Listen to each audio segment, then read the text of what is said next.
ஜனநாயக தமிழ் தேசிய கூட்டணியின் இணைத் தலைவர் தர்மலிங்கம் சித்தார்த்தன், கட்சியின் ஊடக பேச்சாளர் சுரேஷ் பிரேமச்சந்திரன், முன்னாள் பாராளுமன்ற உறுப்பினர் முருகேசு சந்திரகுமார், ஜனநாயக போராளிகள் கட்சியின் செயலாளர் துளசி உள்ளிட்டவர்கள் இந்த கூட்டத்தில் பங்கு பெற்றிருந்தனர். இந்த நேரத்தில் தமிழ் தேசிய பரப்பில் இருக்கக்கூடிய 106 ஆசனங்களை பெற்ற ஜனநாயக தமிழ் தேசிய கூட்டணியானது வடக்கு கிழக்கு மாகாணங்களில் ஏனைய தமிழ் கட்சிகளின் ஆதரவுடன் எங்கெங்கு ஆட்சி அமைக்க முடியுமோ அதற்கான முயற்சிகளை மேற்கொள்வது என்றும், அதே சமயத்தில் பல்வேறுபட்ட சபைகளில் கூடுதலான ஆசனங்களை பெற்றுக் கொண்டிருக்கக்கூடிய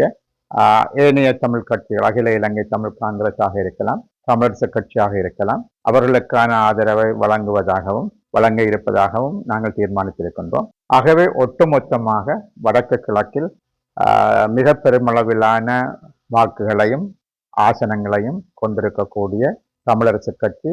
ஜனநாயக தமிழ் தேசிய கூட்டணி, அகில இலங்கை தமிழ் காங்கிரஸ் போன்றவர்கள் ஆட்சி அமைக்கின்ற நடவடிக்கைகள் தொடர்பாக